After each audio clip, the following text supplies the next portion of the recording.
we have new tag team champions. Rick and Morty show up, and I make do on a bet by saying Tacoma, Washington is the worst town I've ever been to. Buckle up, AfterBuzzers. It's going to be a spooky one. I'm Maria Menounos, and you're tuned in to AfterBuzz TV, the ESPN of TV talk. Now, let the buzz begin. Yes, ladies and gentlemen, thank you for joining us. We are coming to you live from the world-famous AfterBuzz Studios in sunny Los Angeles, California. And have we got a show for you? We've got news, we've got a lead of the week, we've got all the Halloween hijinks coming up. But before we get started, let me go ahead and introduce the amazing team I get to work with today. First up, to the far, far left, he is our international earth-scouring scout looking for wrestling from all over the globe, whether it's Norway or the Congo or Transylvania or here in the U.S. of A. Let's hear it for Roger, the Lord of AEW Darkness, Corral. I got too stuck on the I clap for myself. The Lord. Yes. Thank you. Next to him is our news-breaking Scream Queen. She is the wickedest witch in the West. Ooh. Ladies and gentlemen, make some noise for Jessica OConnor. Woo! You know, it's Halloween, so I wanted to be the most original thing I could think of. So obviously I did a cat. How'd I do? And with us today as well, you know, we've got the international globe scouting scout. We also have to have our local scout, the person who knows the people who are right here in our backyard. So, ladies and gentlemen, let's hear it. Back from the dead, Anissa Bar. I'm so excited to be back.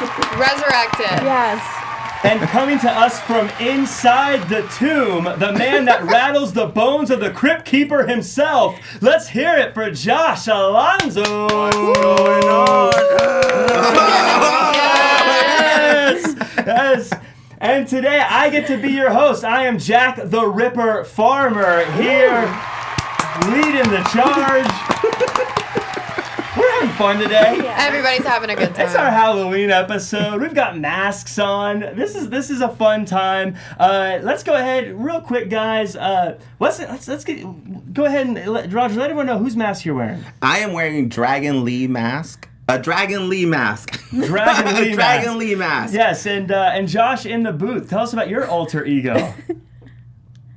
Josh in the booth. I am, believe it or not, if you guys can take a guess right now, I have a love for punk rock and all things metal as well, and I got this Nacho Libre mask on, so I am Macho Libre. Macho Libre. Yes. I like the And then, of course, I'm rocking Ultimo Dragon. I was a huge fan of him growing up. I love the picture of him with 1 million titles. And I'm not just wearing it for Halloween. Also, I made a bet. I stay true to my bets. When I make a bet, I pay up. And there was a few asterisks in my bracket. Boy, we're there. You know, we're not going to get into it just yet. That's a tease. But I made a promise. I would wear a mask if there was too many asterisks. I still think it was a perfect bracket except for a few asterisks. But hey, it's Halloween. Let's go ahead and do it. What'd you guys think of the show? Fun show. Tag teams continue to reign. We had a tag team main event. Hot crowd. We had backstage segments. I was happy all around. Yeah, Jessica, what'd you think? Yeah, this episode was definitely more playful. It felt like a holiday episode. We had some costumes. We had a little Rick and Morty guest appearance, if you will. It was fun. Yeah, and Anissa, this is the re-debut. Don't call it a comeback. What did you think? Loved it, of course. You know, this was a fun show. I really loved, every single thing about it. You know, the Rick and Morty, Rock and Roll Express coming back. It was great. Great show. Yeah, well, so much fun stuff. Of course, I'm going to start it with my favorite part of the show, the part that I thought was really the meat and potatoes of this show. Really the thing that's always a good meal. Brought the show together, and that was this contract signing for the heavyweight championship of the world over at Full Gear. This contract signing was a few stipulations were added. It's going to be a 60-minute time limit, and there's going to be judges now. If it does go to a tie. So we get a winner no matter what at Full Gear. How do you guys feel about this match going forward? Are you guys pumped to see it? Do you think like they're gonna go the 60 minutes? Are we gonna need the judges? Why not? I mean, it's something different with the judges. You know, we don't really see that in wrestling, period.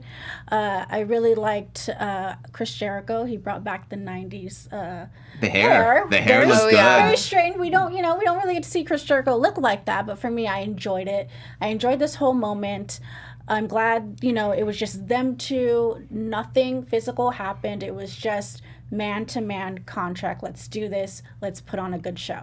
And they teased the judges thing last week. Remember, we ended the show on a draw. Yeah. So you never know. Oh, Yes. that's a good point. I didn't even think of it like that. Yeah, it's a good way of having things continue and make sense and pay off later on. I loved how Jericho continually teased the whole, is there going to be someone going through the table? Because contract signings in wrestling always end in shenanigans and hijinks. And I love that he kept teasing it. Jericho just lit my heart up today. He was such a good heel. I loved his outfit. Jessica, how did you feel about the contract signing before we get into all the stuff that happened after that in the parking lot? How did you feel about this interaction between Jericho and Cody as they went back and forth? Yeah, I think they're doing an appropriate amount of build-up. I think everyone's pretty invested at this point one way or the other. The crowd is definitely invested. They were chanting, "You suck" at Jericho. I mean, they're definitely behind Cody at this point. And you can see why. I mean, he's definitely a likable guy, but there is that likability about Chris Jericho too. So there's a lot of people out there that are kind of, excited either way. Who doesn't like that jacket he had on, right? He has that cool guy factor versus like the guy that you're just like the guy your mom wants you to date. You know what I mean? He's exactly the kind of guy my mom wanted me to date. But I love the imagery of it too. Just if someone just gave you a screenshot of that contract signing, and you have Cody Rhodes in the suit, clean-cut guy, taking it seriously, and on the other side you have Jericho with the long hair, feet up on the table, being a jerk. You're instantly, the story. You can tell these two hate each other. You can tell they don't get along. And Jericho is just so good the whole time. And I like that the roles are switched. Usually the guy that's all dressed up with a suit is the guy that we're rooting against. Not this time. Right. And, I as a fan, I've got to go back, again, as a fan of Jericho, calling him Tony Schiavone was just cracked me up so much. I also love, as we got here, the car ride with Cody and Tony Schiavone, as they were just talking to Jericho, or Cody and Tony were just talking, and I thought this really humanized Cody, because sometimes he does come across as this ultra superstar, but here just kind of talk about his dad and what this means and all this stuff. I thought it was really good for him. I think I would like to see other wrestlers get stuff like this. I'd love to see like a Hangman Page or other people who we haven't really seen yet get that sort of let me meet you in person. We could start a segment like Riding with Tony. Riding with Tony. That's a good one. AEW. That's a free one. Next one you gotta pay for. It's like the wrestling version of carpool karaoke. It could just be Tony them Schiavone. in the car on the way there, except it's like deep life talks. Yeah, and I think they should sing too. And maybe a musical number at the end to end on a high note. Musical numbers make everything better. But this, where it really sealed the deal, Sammy Guevara, just the most punchable looking person, pops up on the screen. And I love how Jericho teased it, like, shouldn't you be somewhere else? And then Sammy's face comes up and uh-oh, something is not good. And Jake Hager just wipes out Dustin Rhodes. I'm guessing we're going to have a broken arm angle of some kind. And then my favorite line of the night was Jericho lighting the cigar going, "Hey, Dustin looks pretty bad. You should probably go get him checked." That is just another shirt waiting to happen. ShopAEW.com. Definitely check that out. They got tons of cool merchandise there. Overall, I'm excited about this whole thing. I think the Inner Circle is still coming off looking amazing. And that segment was reminiscent of the NWO when they made their debut in '96. And remember, they beat up Rey Mysterio in the back lot and they threw him against the... Yeah. Yes. It felt like that. So it felt very like, at any point, I felt like someone could call the police and report these people.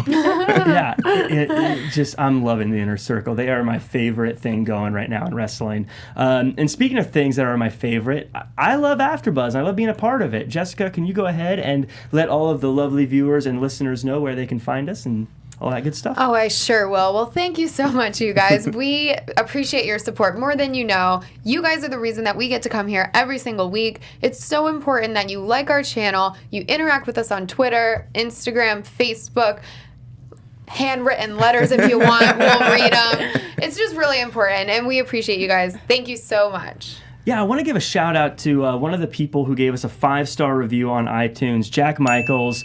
He wrote, "I'll be tuning into this. With all the uncertainty about this new wrestling platform, it's great to be able to come here and get a good breakdown from other people who are passionate about this. I can already count on getting some unique perspectives and commentary from these hosts. Keep it up, guys." So, Thank you. Jack Michaels, great first name, and we appreciate it. Go ahead and, if you haven't left a review, go ahead and leave a 5-star review. Leave a comment, and your comment might get read on the air by yours truly, or someone else if you wanted to. Why not? we can pass it around. It's fine. It's a loose show. Speaking of loose shows, this show, AEW Dynamite, wrapped up with the culmination of the tag team title tournament. You know it's the Mac Militant. Holla, holla. Holla, holla, playa. Yes. So, this was something this whole tournament I really enjoyed. I loved the build up to it. I loved how tag teams have been such a focus in AEW.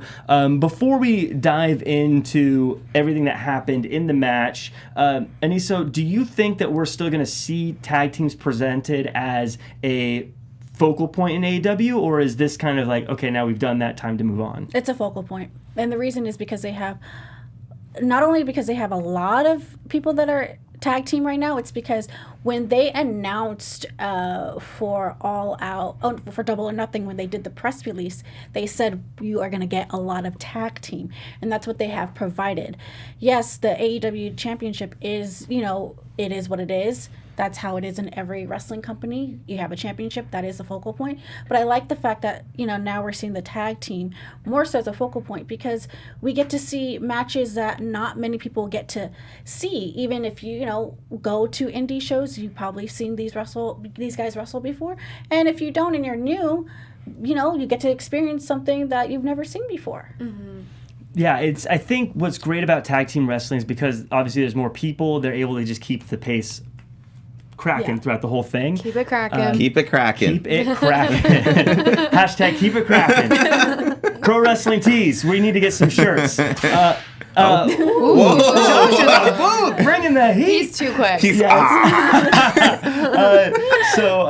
I love, and I've said this before, but I absolutely love that they have tag teams watching along at ringside. I thought having Private Party there was so cool. I thought having the Dark Order watching backstage was creepers. cool. With the creepers. Building their human throne nonetheless. They built a throne to watch the match. Right in front of a row of seats. I love how there's literally chairs right behind them, and they still no. My human will take care of this. My minion will handle this for me. And I like that it wasn't in it was like it looked very believable. It looked like everyone was really interested in seeing how this match goes. And to me as a viewer, that if they care, then I care. And so I thought that was really, really great. The crowd was hot for this one. The crowd was into it from the very beginning.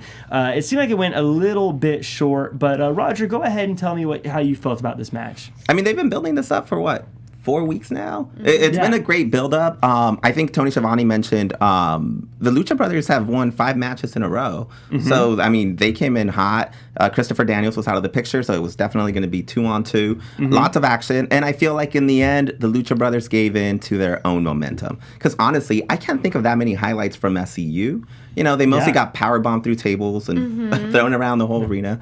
So in the end, that was the Lucha Brothers' demise. They got a little too confident in their own momentum. Kaz banged himself really hard with that Hurricane Rana into the ring. That was kind of the looked like the biggest move of the night at some point, because it was it looked gnarly from me as a viewer. Jessica, was this the right call? Do you think the right team won? Well, because you lost your bracket, absolutely. But no, from a wrestling standpoint, I actually kind of felt like the end was a little rushed. I mean, we were saying it ourselves. We're like, wow, they're really going down to the last second. And it didn't have that explosive, finisher that I was hoping for. It was really quick. Yeah. So, yeah, I was a little underwhelmed. It's very true. We finished the whole tournament on a rolling package. Like, Yeah, that's it how we end the wasn't- whole thing. It wasn't what I was looking for. It definitely protects Lucha Brothers so they don't look like they took like a hard loss, and it definitely gives us the opportunity for another match to happen between them. But I think both teams look great in this. I do also think SCU was the right team to win this match. They've been built up as the underdogs. They've sort of had a story going. Yeah. I've said before, I think Scorpio Sky is going to be a huge star in AEW. I think being a tag team champ is awesome for him right now, but I see world title things for him. I see the ceiling for him. You see the Scorpio Sky. I see The Scorpio I see him Sky is the breaking limit. through the glass ceiling in Scorpio Sky. He's gonna be a champion. He's gonna be a champion. Now, Anissa, I know you're a huge fan of SCU. Yep. Let's hear it. Let's hear your breakdown. I mean, I'm born and raised in SoCal. You gotta, SCU? yeah, definitely. And outside of AfterBuzz and AEW, I'm good friends with Scorpio Sky, and to Name know. dropper. Oh, man. Wait, What are you doing? hold on, I have Jack's just jealous. Name That's dropper. why. reason, just to know his story and to see how emotional this is for him and for the fans who love them. It really, I'm so happy for him because all he ever wanted to do was to be on TV and Same. to be on Same. to wrestle and We be have on similar TV goals. and Shouldn't his dream be to be a champion, not to be on TV? Well, I mean, to wrestle and to be on TV. That's what I I'm mean. teasing sorry. Scorpio. You're getting on SEU's bad side.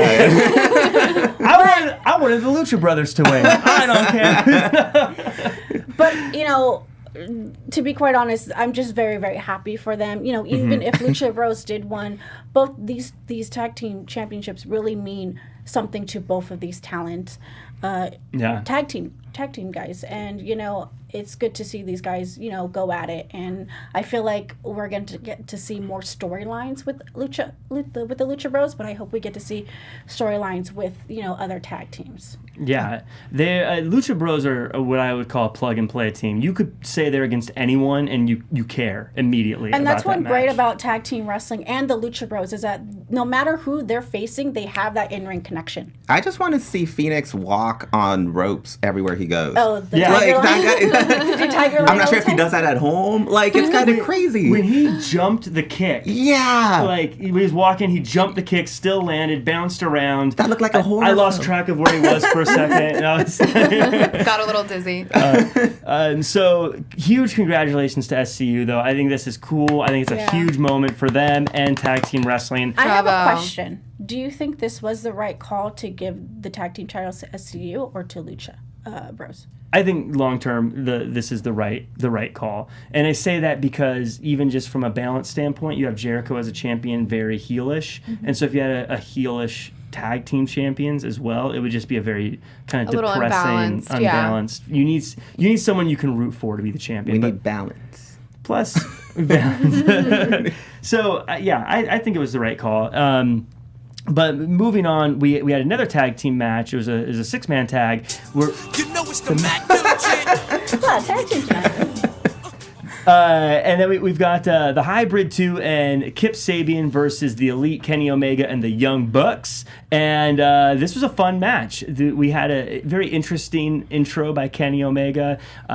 Lots of fun shenanigans. I'm a huge fan of all these guys, and the 6-man tags are always fun for me. They're just craziness galore. Roger, go ahead and chat us up about it. What did you think about the match? Great match. I'm always excited when I see the Elite team up. And the thing that I love the most is seeing Kenny happy. I feel like Kenny Omega has found his spot in AEW. Mm-hmm. He came out, I forgot the name of the character that he dressed up as for Halloween. Oh, Sans? It's Sans. So I looked up this character, and apparently it was a famous role-playing game back in 2015. And the character itself was supposed to be like a comedy relief character on the game. And eventually, as you keep playing along, he transforms into a very knowledgeable and powerful character, which I think is very reflective of his career, Kenny Omega's career. Yeah, I think That's deep. I think he's gonna be a champ eventually as well. I think Kip Sabian's gonna be a champ too. I'm really big on Kip Sabian. I thought he's a star in the making. I think the story though, let's not bury the lead. The story was the Elite wins. Young Bucks are doing their rounds. We see a Rick and Morty pair of masks. They take them off. It's the Inner Circle doing their thing. It's Ortiz and Santana, and they lay out the Young Bucks. Jessica, how do you feel about these two getting the best of the Young Bucks here? Well, I thought it was a really fun way to do it with the Rick and Morty masks. And not only did it tie into Halloween, but it tied into a little bit of advertising. I mean, AEW really has it down when it comes to their social media, just like excitement. You know, they really know like those tweet-worthy moments. I'm sure Twitter exploded when that happened. So they definitely know what they're doing for getting the fans pumped. Yeah, big night for Santana and Ortiz. Because they not only got the Young Bucks, but they got the legendary Rock and Roll Express, sent them through the floor. Inner Circle just came off looking strong. I've asked the other two, Anissa, are you team Inner Circle or are you team Loser? I'm team Elite. That's I'm team Elite. And you spell Elite Loser, ladies and gentlemen. No. You had a choice. You had a choice. I gave you an option. He's just upset because I see you one. SC losers. No, I'm joking. So, anyways, dark times if you're not in the if you're not a part of the Inner Circle. And speaking of dark, I'm gonna go ahead and pass things on over to Roger so we can chat about AEW Dark. Roger, let's do this. I am bringing out the shades. Me too. All right, I think they should Oh my fit God, do somehow they in even? here. There we go. All right. I'm giving you Paris Hilton realness now. This is great. We like wearing our sunglasses at night. And inside. So we have brought them out. Just like Orange Cassidy. I was going to say we're channeling Orange Cassidy. This week on Dark... Actually, I can't read with this. All right. This week on Dark, we had a triple threat match with Darby Allin, Jimmy Havoc, and Jack Evans. And if you get the chance to look at this match on YouTube, I recommend to check it out. Jack Evans was able to showcase his skill set. He had some karate kicks. The match spilled out to the middle of the crowd. They went. We had a 450 splash on top of some chairs, which is kind of insane, and it looked painful. They weren't like the chairs weren't stacked exactly that comfortably. We had a pile driver through a table. Which, by the way, the tables were kind of teased throughout the night. And then we had a coffin drop with a chair making the landing with another Darby win. So in case you haven't gotten enough Darby for yourself this week, check this week out on AEW Dark. I thought it was a cracking episode. I use that term a lot, but Dark is the most excited I've been for any secondary show I've ever seen in wrestling, I think. Their matches are so good on AEW Dark. I guess I'll take these off. Just as I was putting them on. The women's match was amazing. But I really loved that. I love that the main event. A lot of Pacific Northwest love in that match. A lot of Seattle, Tacoma, Parkland, Washington represented up there. So that is true. And yeah, there was a women's match. There was another tag team match if you haven't gotten enough of Dusty. And we might have Dustin. We actually might not see Dustin for a while. So if you get the chance, this might be your last chance. Which, by the way, we don't have enough time to cover all the matches. But Dustin Rhodes teamed up with Sunny Kiss, which I thought was a really interesting tag team. And I have an idea for a tag team name. That's a big highlight I have from this whole thing. Oh, yes. I cannot wait to hear this. It is Kiss from a Rhodes. I could fade it till it Oh, 10 points for Roger. T-shirt. There we go. Roger just You heard it here giving first. gold right now. That is perfect. I love there was a tweet, by the way, where the Young Bucks one of the Young Bucks tweeted out that a match on the show was a can't miss episode or a can't miss match, and someone said, well, then why is it on Dark? And he responded with, because we want Dark to be can't miss. Oh, and a little sassy. And I thought that was is my favorite. I responded, tweet of the year. Great, my favorite, my absolute favorite. And so, if you're not watching AEW Dark, definitely check it out. Lots of great stuff on there. Speaking of great stuff, we got a Moxley promo. We got a Johnathan Moxley promo that he was a little heated. You know, I think he maybe had some coffee, maybe had some, maybe had a surge. There was spit drink. Everywhere. He was spitting with anger. We have a spitter in our hands. So on the camera, on the mic, it was very distracting. Yeah, I mean, so obviously we at the beginning of the show we see him yell at Tony Khan himself about being unhappy about it being unsanctioned because that means it doesn't count. I love that he's saying that Omega is Tony Khan's boy and that he doesn't want a loss against him to count. I feel like that is just a really cool way to talk about how wins and losses actually matter. But as far as just like how he's gonna tear poor old Kenny apart. Jessica, what was your feeling about Moxley after this? Because we've seen him do a lot of stuff, but this is one of his first long kind of promos we've got to see from him. Where do you sit with Moxley right now? Well, he definitely brought the passion. Like, you could tell that this is an issue that was really getting to the core of his being. Like, this was not sitting well with him. And I thought he was super quotable. He was super... I don't know. It was a little inspiring. I was like, I kind of needed to see that today. And what did he say? He was like, kiss my ass and stay out of my way. I'm like, oh, yeah. Like, maybe we all needed to hear that. That's how I leave to work every morning. Right. Yeah, literally. That's what I said. Maybe we all need that little, hey, who are you talking to? He did have that feeling like, man, I do not want to get in his way. Yeah. And I am really excited to see him and Omega go at it. Real quick, Anissa, I know that you're a fan of Moxley, but we are short on time. Let us know, kind of, what did you think about this this segment? I mean, I'm biased. I'm always going to say pretty much like Moxley is great. It just reminds me of old Moxley 2009 when I used to watch him cut promos, and it's very organic, and that's what I like about him. He's very organic when he does promos or when he just talks in general. It makes you have the way he talks in promos. It makes you have a feeling, and not like any feeling, like just passionate type of feeling. Yeah. So I really enjoyed it. I'm excited to see him versus Kenny Omega in this type of match because, in my opinion, this is Jon Moxley. This is who he is, and this is the type of wrestler he is when it comes to matches like this. And the chat room's letting us know that it seems like he took a shot at the WWE as well. So it seems like he went out there with a lot of passion. He had a lot of stuff on his shoulders, and he got his message across. I think he did want to show us that this is the kind of person he's always wanted to be. Anissa, real quick follow-up question for you. Future match, world title, Jon Moxley, Scorpio Sky. Who wins? Ooh. Scorpio Sky, because he's, yeah. Oh my God. Moxley, did you hear that? Oh. You always gotta, if you're from your No hometown, explanation. I want everyone to just remember that you chose But Scorpio hometown Sky. hero versus your personal hero. You got no. I've always been like that. Well, if it's the person's your hometown, She's guy, loyal. She's yeah, loyal. you gotta be loyal. Speaking of loyal, we have let's go ahead. We're going to do our special segment. It is reporting from the runway. Jessica, lots of good fashions tonight. Should I put the glasses back on? Yeah. Yes, I feel like they're yes, very high fashion. Yes. I'm now the editor of Vogue. Okay. I'm getting carried away. Guys, we have to talk about all the outfits this evening. Best dress, of course, is going to go to Chris Jericho.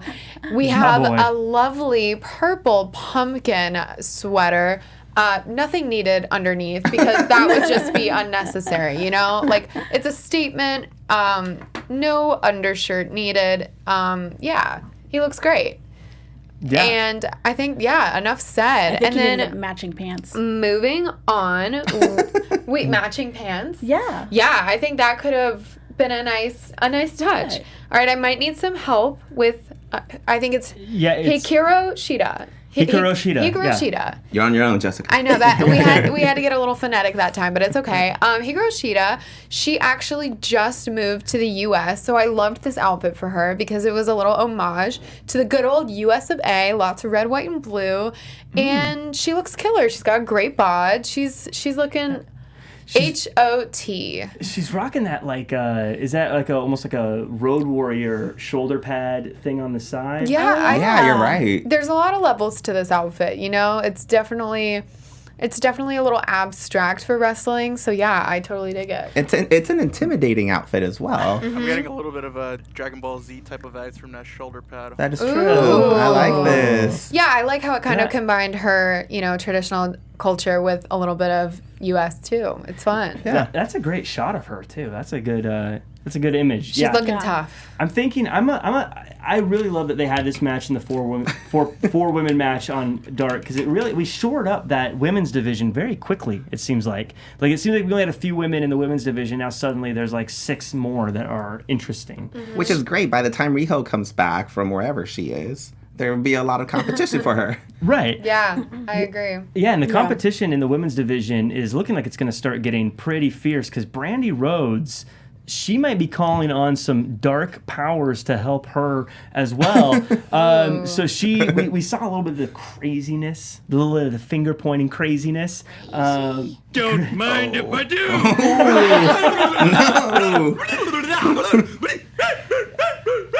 I couldn't have said it better myself. Yeah, that about summed it up. So we see her like looking dark and blowing out candles, and Awesome Kong is coming in the shadows. Awesome Kong is just a legend in women's wrestling. But what I want to ask first and foremost, Roger, are we going to see some supernatural hijinks going forward, or is this just some Halloween fun? I'm here for it. I feel like we're going to see some demonic situations coming our way, and I'm excited for it.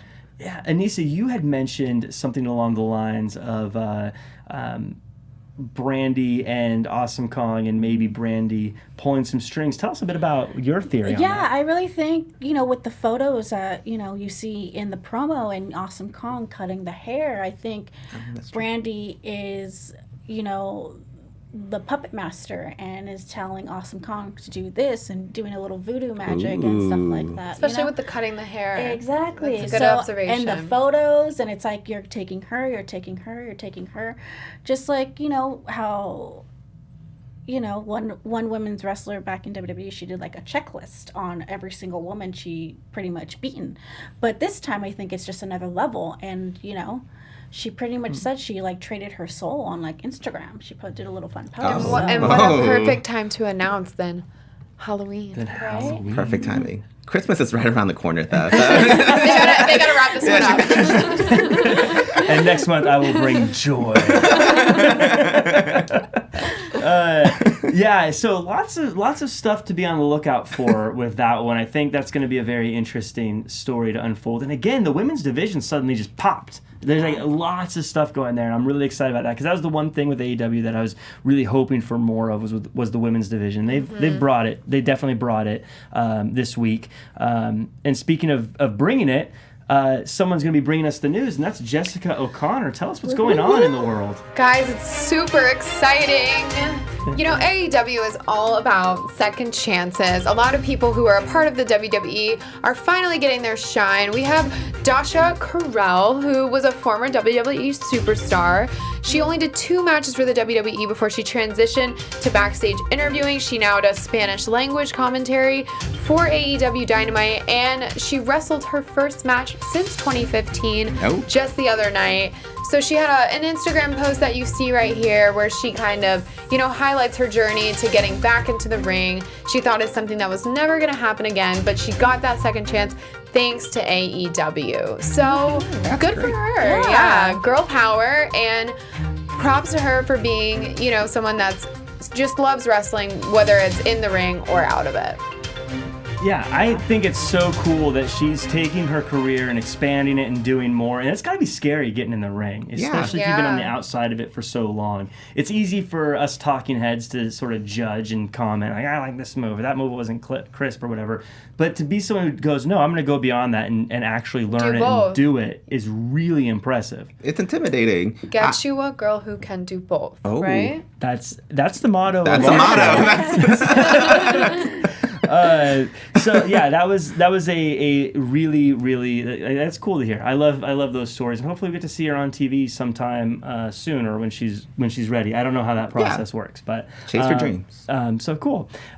Speaking of seeing people on TV, we got to see Hangman and Guevara go at it on TV today in a fun match with two guys who they said it on the show. These two could be going for the world title together in 10 years because they're both so young and they're both so good. Anissa, tell us your thoughts on these two. Do you like one over the other? Or where do you see them going? I really like Hangman Page. You know, Sammy Guevara, his character just reminds me of, like we spoke about it, like a frat boy. He's a little fratty. Yeah, like a modern He looks like day. he crushes beers on his head. In fact, I feel like I know this about him just by looking at him. Like a vlogger who does. I know he does that. He's a vlogger. As the representative for Inner Circle, I must say he would never crush a can on his face. It's too beautiful.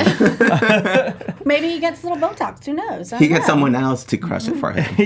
There you go. His minions. But I don't know. I think I don't know. I enjoyed this match. I thought both of them did pretty well. And for me, I'm more of the Hangman Page side. I like his character. I like the way he uses that and elevates it.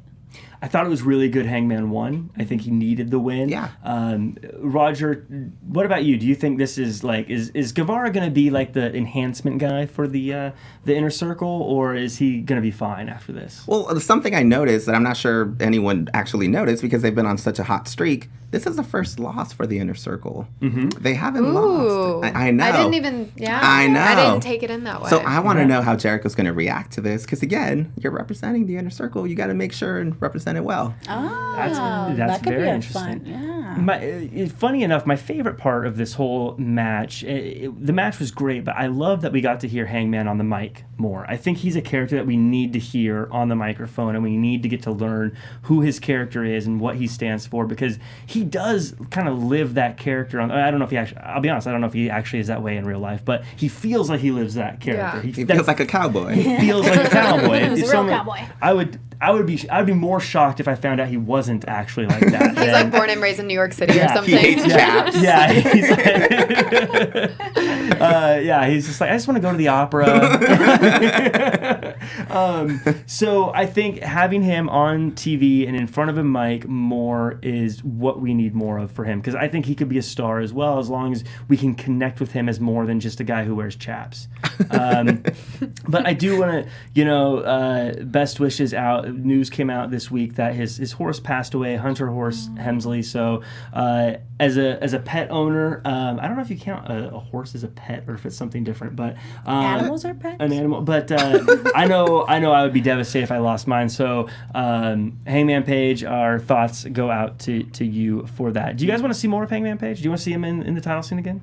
I do. How do you say no after we shout out his horse passed away? I don't want to see him or his horse. Yeah, what a horrible timing on that question. But yeah, you're gonna make us look really bad if we say no right now. So we'll fix it in post. It's fine.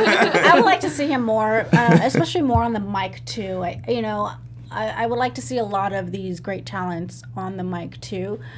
Cut some little promos here and there. I know sometimes they do it on social media, which is cool. I know that is their, that's another platform. But to see it on TV just a little bit would be really cool. And his theme song is great. Yeah. That gets me hyped. It's so cool.